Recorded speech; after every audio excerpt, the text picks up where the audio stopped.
Nesters, welcome back to my channel. If you're new to my channel, my name is Nicole, and on this channel I take you along while I thrift shop and yard sale, and I also show you my hauls for everything that I pick up. I have an antique booth and an Etsy shop I resell in as well, so if any of that sounds interesting to you, go ahead and hit that subscribe button for more content. Now today I am participating in the $5 Goodwill Challenge. This is put on by Hillary at Old World Home each season.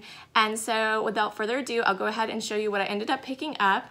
The first item I grabbed is this really cool metal container. I'm not sure what it was originally intended for, but I really liked it. It had this really cool floral design around it, and it was marked $3. Green tag was actually half off, so I only paid $1.50. And the last item I got was this gorgeous floral painting here. This was marked $3 as well, so I paid $4.50, stayed under budget, and now I'm going to show you where I ended up putting them.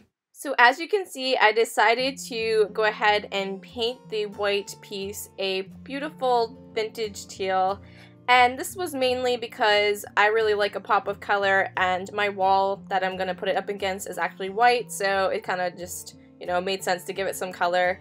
I used a false graph plate that I had on hand, and I'm using that as a drainage pot for my aloe plant. So this is the area where I ended up using my 2 Goodwill Challenge items. And yeah, so this is my floral gallery wall that I'm working on. There is some space at the top still that I need to, still be on the hunt for. That's the fun of thrifting though. And this is my mid-century modern hutch that I picked up last year for I think about 150 bucks. I got a great deal on it, and yeah, so I'll take you in a little bit closer to see everything. So I recently thrifted this jadeite green floral tray back here, and I displayed it with some of my favorite milk glass pieces and these cute little birds here that I've had for a few years. And then down here I also thrifted recently that peacock platter in the back, and actually all these items are thrifted. So I have a little milk glass tray on the bottom of my pitcher there, and a little floral tin that I just set another vintage knick-knack bird there, and I absolutely love my floral plant pot there, so yeah. And then I like to rainbowify my books, and I put a lot of my gardening books down here, so I would have them at hand for the upcoming season.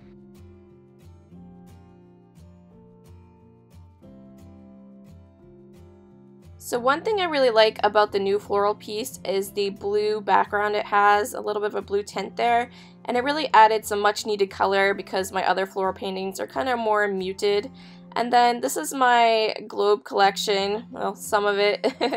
And yeah, so I really like anything to do with maps and globes, and I have a hard time not picking those up. I need to find a few more small ones to put up there. I actually picked up these vintage plant stands in a yard sale last summer, and I have yet to do anything with the tops of them. The condition on the tops obviously are a little bit rough, but I haven't quite decided what I wanted to do with them, and it really doesn't bother me. So, I just set plants on them, so it's not that big of a deal to me, but I really like them. I think I only paid $1 a piece for them, so it was a great deal. I really like how my planter turned out. I was a little hesitant I'd be able to find something to fit inside of it, but false graph came through for me there, so yeah, I was happy to add a little bit more color to my plain terracotta pot there. So these mirrors are actually vintage mirrors that I've thrifted as well. I pick these up anytime I see them. You can always hang them as like a regular size square, or you can hang them at an angle, which I like. I think it looks more vintage and fun. You guys might remember when I thrifted those smaller 2 floral paintings there, and I was thinking about painting the frames, but after I put them up, I actually really do like the way the frames look. I'm really into that natural wood look, so I ended up leaving them alone. So what did you guys think? Please let me know in the comments below, and hit that thumbs up. That way I know you are enjoying this kind of content. Be sure to check out the playlist. I'll link it below of all the other participants. I'm sure there's lots of great ideas for spring, and we'll catch you in the next one, guys. Bye.